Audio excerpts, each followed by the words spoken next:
Hey, what's up, guys? Mr. Joshua with another custom toy review. And this afternoon, I'd like to show off to you guys a current project that I've been working on since early Saturday. These are little sculptures I made out of clay, and they are inspired by my love for Halloween. So ever since I remember, I've always loved Halloween. My favorite parts were, going to the pumpkin patch and trying to find the biggest badass pumpkin you could possibly find, and bring it home and carve it and such. But when it comes to Halloween, Halloween is my favorite holiday of the whole entire year. Christmas comes second. Fuck Christmas. Halloween's better. Just I love Halloween because it's has so much creativity in there, especially when it comes to costumes and everything like that. And I'm thinking the reason why Halloween is more important to me than anything is because it's the beginning of fall. I don't know, just Halloween brings that special feeling.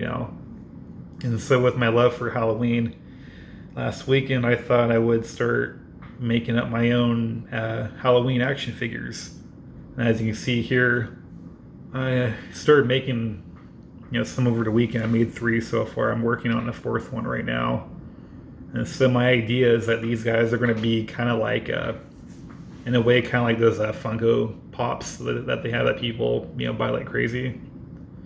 They're going to be the kind of action figures where you just, set them on a shelf or something, like that kind of, thing. And these guys are fairly simple to make too. I used a professional sculpting clay that I kind of stole from my fiance.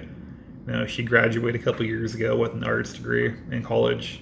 It's pretty fun. So she didn't have any need for all this clay, so it's been sitting there in my garage for the past 3 years now. So I found those over the weekend and decided, hey, you know what? I'm going to make my own Halloween themed action figures. And the very first one that I made, of course, was the ghost. And just for future reference type thing, I don't really want to touch the clay too much because right now it is the middle of summer, and thank God we've only been getting 98 degrees tops. But even though these are inside a conditioned house, they're still pretty kind of moist because they're oil based. So I'm going to try to restrain from touching them as much as possible because I don't really want to ruin the integrity of the shapes and forms I've done so far. But this is the first figure that I made, which was a ghost. And I was trying to make him make these figures basic but fun at the same time. And the ghost is pretty cool. I purposely made it look like he was leaning back a little bit, so he's looking up. He has a little tail right here. Nice, round little head. He's pretty cool looking, I wanted to give him that organic feel to him, I really think I gave it some really good shape to it. Yeah, so that was my first one that I did. The second one, the second figure that I did was this haunted tree man-eater thing. And he's pretty cool. Well, he actually took me about maybe an hour and a half to make. But he was fairly simple, actually. If you look at him, too, you can see, little, ridges and things like that you'd see in an actual tree. And a little story behind this little haunted tree thing is maybe he got struck by lightning one night in a storm and brought him to life. And as you can see right here, that's, where the thunder cracked down on his back spine. I got to do a little bit more detail right here because when I was putting these guys on this piece of cardboard, I kind of touched it a little bit. And as you can see, the little details went away a little bit, but that's okay. And back in here, I carved all that out too, so it looks like it's the inside of a tree. And it's pretty cool. He's got these little little tree trunk things that are kind of shaped like feet, so it's awesome.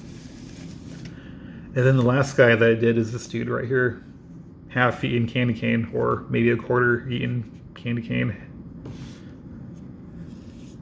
And he was really fun to make. He took me 5-10 minutes to make. But what I wanted to do is I wanted him to look like somebody took a big giant chunk out of him.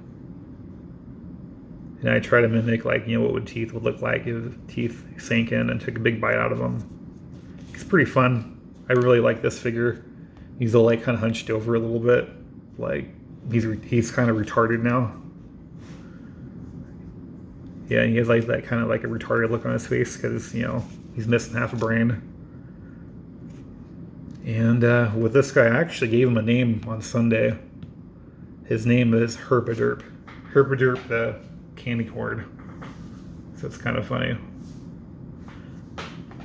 But yeah, he's just a fairly simple rounded mold figure that I made. And before I buy my synthetic silicone mold and mold these guys and resin cast them, I'm going to go back to these two guys and just give them a little bit more detail.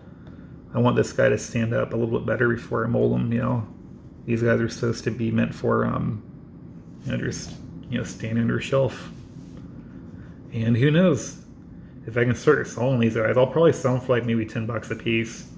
There's going to be a total of 5. I'm going to be doing the blob next, which is just going to be like a big giant like melted ice cream looking monster with a big giant eyeball in the middle.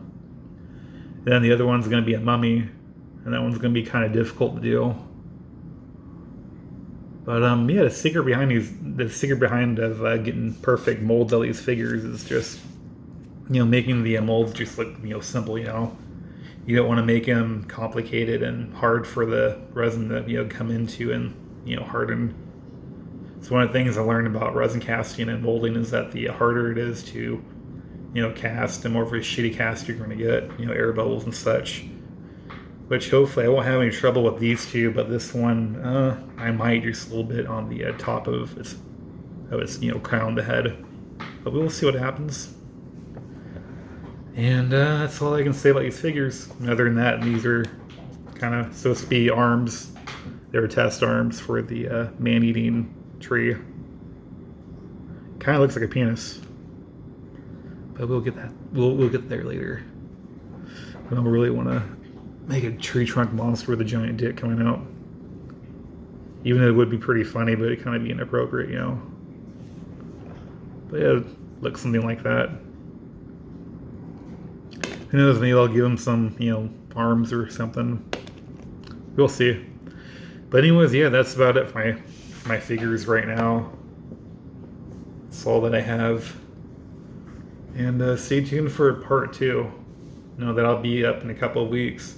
Hopefully that will be what these guys will look like as mold and resin casted figures.